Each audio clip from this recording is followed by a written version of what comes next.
Hello, welcome back everyone, this is Casmarge. Welcome back to this Fire Emblem 3 Houses Blue Line Route playthrough. Alright, let's go. I am at the start of the main chapter battle, I think. I think I have one of the support I gotta do. After the support, we should be able to finish this month and then like go to the next one. I still don't think we have anything to do next month except for like finishing the game. So like if the next month doesn't have like any free time, so we could just like finish the game next month. I think.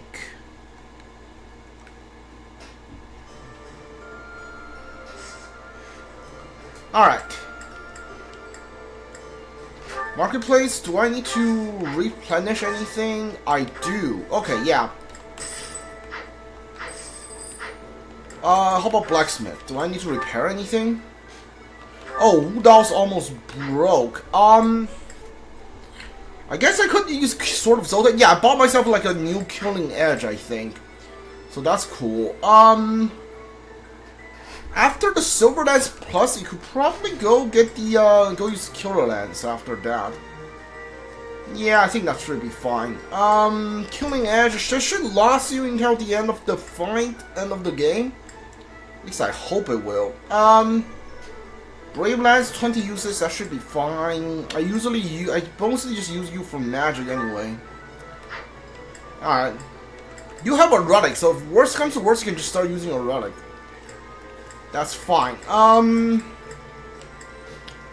Thunderbang, yeah, okay. I need to, yeah, repair the silver bow here. Silver sword is fine. Anybody else has like silver weapon I can repair? I just realized I could just start repairing silver weapons now. Alright. Alright. That should be fine.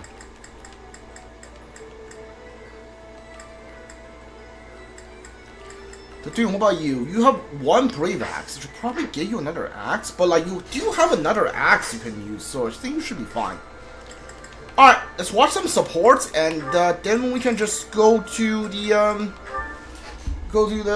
chapter mission. Your Highness, you still have scars on your back. It does you no good to languish in pain. I will procure some medicine. No, it is fine. Well, they are still deep. These are from 9 years ago. They do not hurt any longer. Besides, it would be a shame if the scars I got from protecting you were to fade. I bear these scars proudly. It makes me think that it was worthwhile that someone like me survived. To hear you say such things. Did you say that I saved you? But do you know that you also saved me that day? If I had been unable to save anyone, I would have been the sole survivor. I would have had no reason to keep living. But I saved someone. Saved you. That and that alone has always been my crutch. When I stood before those soldiers and their swords that day, I was prepared to die. But then, you suddenly appeared, and you shielded me. I knew then that a savior's hand could reach into even the deepest darkness. I still have not been able to repay that debt. Have you not heard a word I've said? You have saved me in countless ways. 5 years ago, I did nothing but await my execution within my jail cell. Was it not you that saved me? That was nothing more than my duty as your vassal. Listen, Dedu, perhaps you consider me to be someone special, but I think the same of you. You are irreplaceable, cherished. So stop saying that we cannot be friends. Stop saying such awful things. Please, do not look at me that way. You promised me you would build a kingdom that is proud to boast of Duscur blood. A kingdom where there is no distinction between the people of Duscur and the people of Fódlan. Will I finally, without reservation, be able to call you my friend? Will I, Dimitri? Dedu. Yes, you will call me your friend again and again, no matter how many hardships I must endure. I will do all I can to bring about that world as well. To be your friend is what I have always wanted. Is that so? I am glad to hear it. But until that time, we must allow no harm to befall you. So please call upon me when you walk alone at night. And even when you go out in the day, please tell me where you are going and whom you are meeting. In the end, I suppose there is no fixing your overprotectiveness, is there? I suppose I can live with that.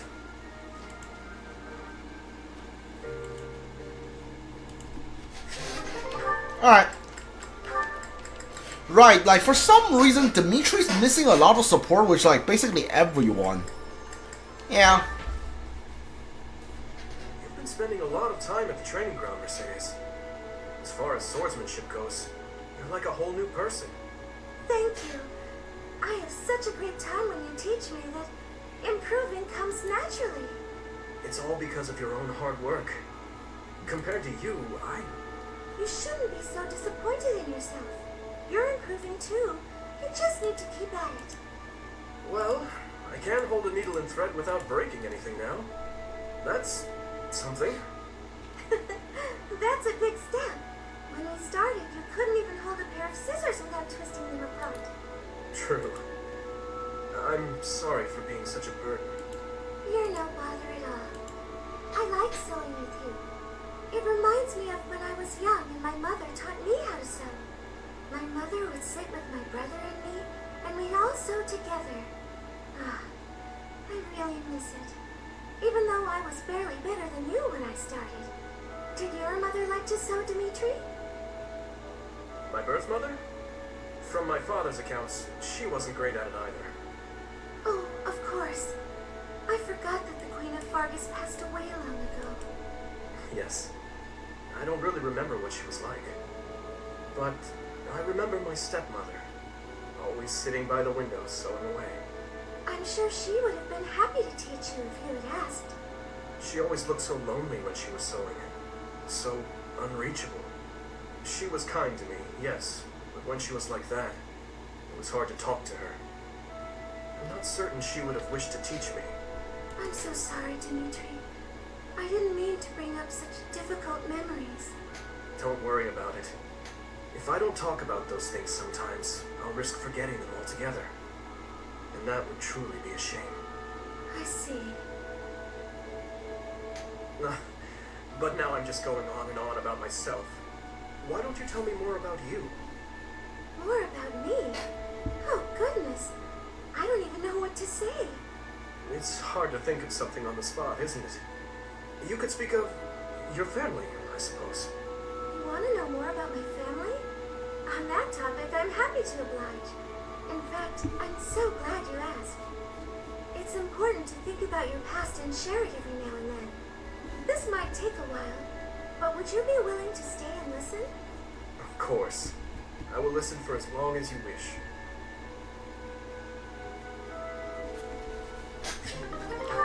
Alright. Ingrid. Finally, you score a point against me on the ground. You have improved, Ingrid. That was nothing more than a fluke. My technique was horribly sloppy that last round. It does not matter what sort of technique it was. You won. If this had been a real battle, I would be dead. You wielded your lance well, without any hesitation. Has your approach changed? You may recall when I said I'm now able to move on, because of you. I remember. What did you mean by it? That I finally understand the truth about Glenn. It sounds as though he died with a heavy heart. A heart that carried regret. I had suspected as much. But instead of acknowledging it, I twisted my memory of him to fit an ideal I've been upholding. I see. Your Highness, I will not sacrifice my life for anyone. But perhaps instead, I can live my life for someone. I will pledge my life to you. And how exactly am I meant to interpret that? However you please, Your Highness. Oh? Well then. Ingrid, when this is all over, I want you to support and defend me. As my knight. I have been thinking of telling you this for a long time. We get along well, you and I. As your knight? Yes, of course. intended to do so for the sake of the kingdom. Together, Your Highness, you and I. Our first order of business, putting this tragic war to an end. Yes. And while we're at it, do not die on me, Ingrid. Promise me that. Yes, Your Highness. I swear it on my lance.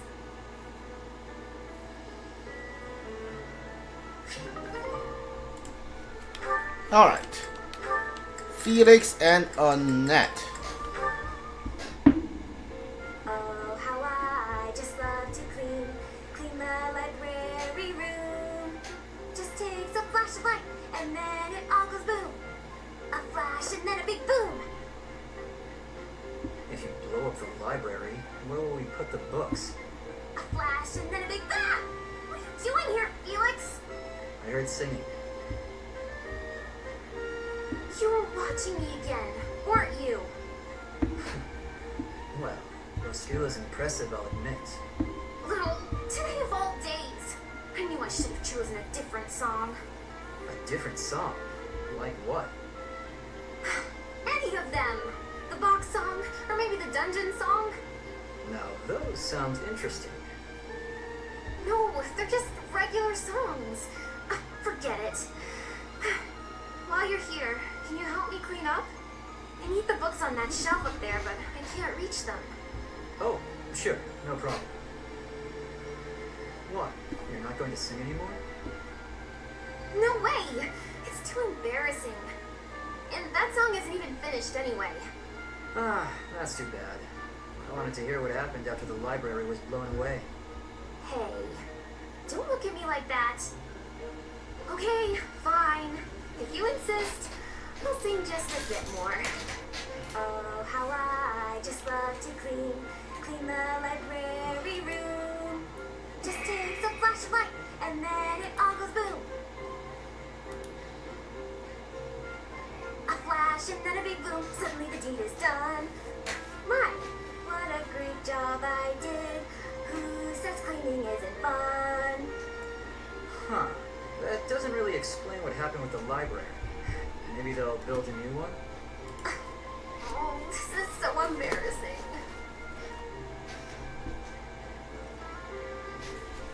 Okay. Oh, I think I remember that one. Ooh, okay, so Ignatz and Mercedes. Sure. Yeah. This is a new support. Are you praying, Ignatz? Are you concerned about something? A little. I'm coming to accept that I will never be an artist. I'm self-taught, so my style and technique are probably all wrong. I don't know what I'm doing. Besides, how could I persuade my father? I can't even imagine his reaction. He disowned me.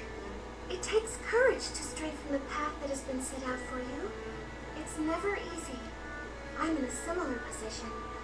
I've been carrying out my adoptive father's wishes up until this point. But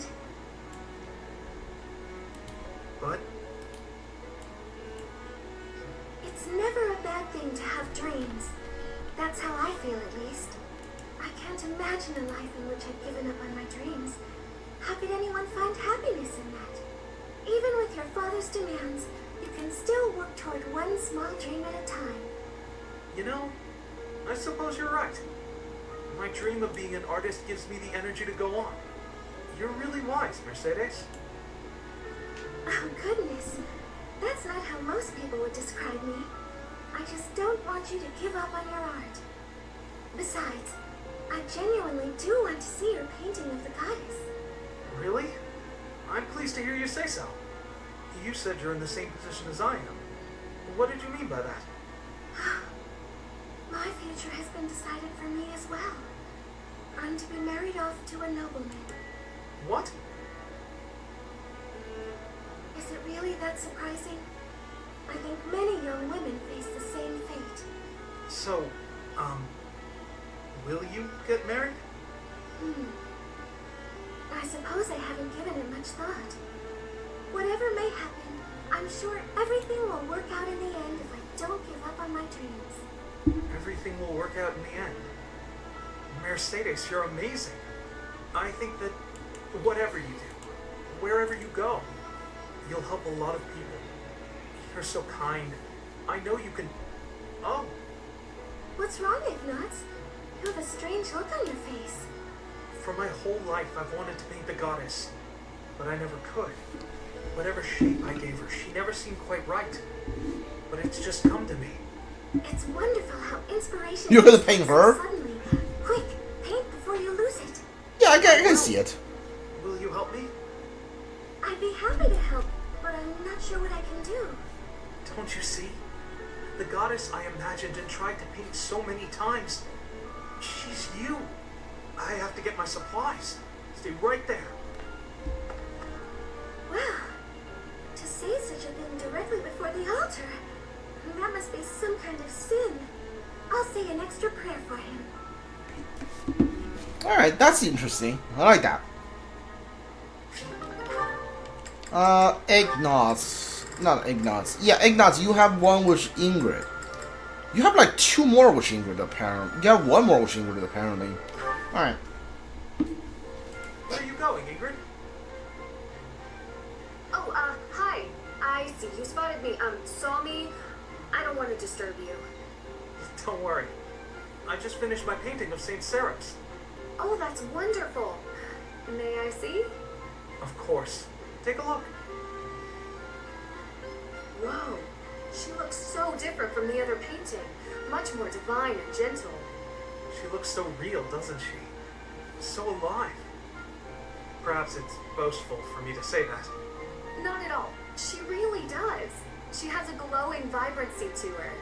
Looking at this painting, I feel so inspired.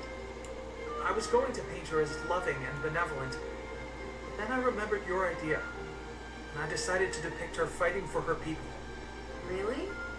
Actually, now that I look closer, I see her sword is rather large, and she seems to be in a battle stance. That's right. Although, of course, I had to discard some of your more absurd suggestions. I'm sorry about that. No, wait, that's not what I meant. I see that if I open myself up to suggestions from other people, new things become possible. And I have you to thank for that realization. If that's true, I'm very glad I could help. You made a good point. We can't be blinded by our own thought patterns and ideas. It's important to be open to others as well. By doing so, we discover new paths for ourselves, and we can become better in ways we may never have imagined. Exactly. Thank you, Ignatz. You've reminded me of a very valuable lesson. I'm going to strive to be more attentive and listen to other people's ideas. Me too. And I've just had a new idea for a painting. I can't wait to see it. I bet it'll be a masterpiece.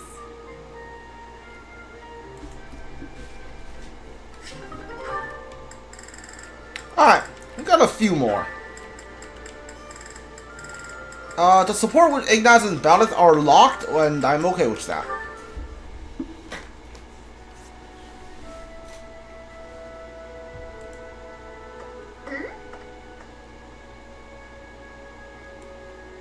Hey, Ignatz. Sorry to keep you waiting. Ready to start cleaning? No, that's alright.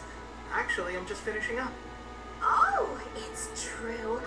Look how tidy everything is. You've done such a marvelous job. I'm glad I didn't get in your way. Thank you very much. So, anyway, you can go now. Hmm? You were talking to your friend, right? I just have some things to put away. It's okay. I can manage without you. Oh, Ignatz, I thought I saw someone earlier. That was you, wasn't it? You know, I'd have been willing to help. You could have just said, hey, let's go and clean. It's alright. You were having a conversation. I didn't want to sneak up like I was eavesdropping, and really, I didn't need help. Oh, Ignatz, you darling. You're so considerate. Thank you so very much. Glad to be of service. I'll start putting all this away. Not so fast. Well, what's the matter? Aren't you overdoing it? Don't you think he might be taking on too much? Hmm? Oh, I didn't expect to hear that from you. Let me give you some advice. It's true that I like to delegate as many tasks as I possibly can, But when someone helps me, I make sure to lavish them with praise as a reward for their hard work. So then we come out even. On the other hand, look what almost happened just now. You did all that work for me, and I almost missed it. Now where would that leave you? With no praise, no thanks. You'd be losing out. Personally, I'd prefer to lose out, rather than inconvenience someone else. For instance, I'd have felt terrible for intruding on your important conversation earlier. Consider the negligible loss to me versus the major inconvenience to you. Personal loss is always going to be the better choice, right? Huh. Well, if that's how you feel, then I'm not sure how to convince you otherwise.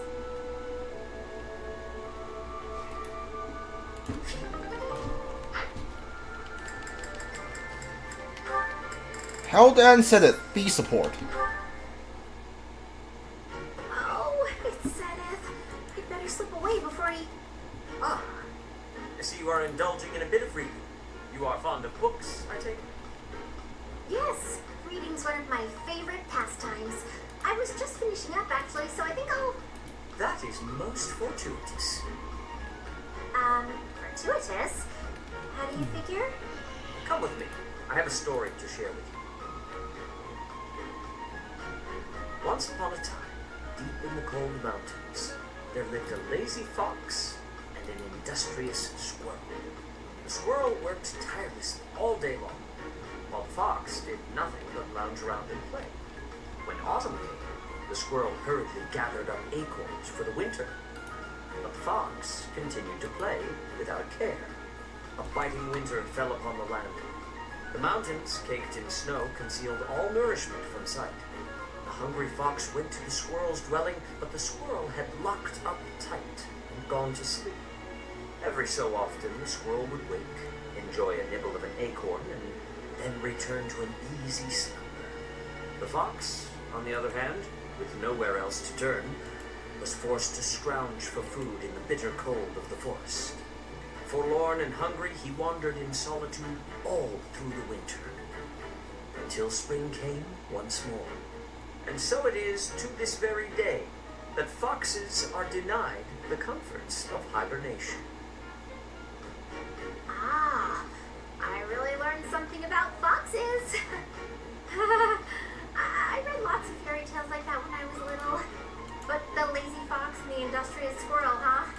That one I don't think I've heard before. That is not surprising, considering I wrote it. Oh, you wrote it? I did. When Flame was young, she loved fairy tales more than anything. I would read them to her often. This one, however, is a more recent creation. I wrote it for the benefit of the children in the monastery. So, what do you think? I'm curious to hear what sort of impression it made on you.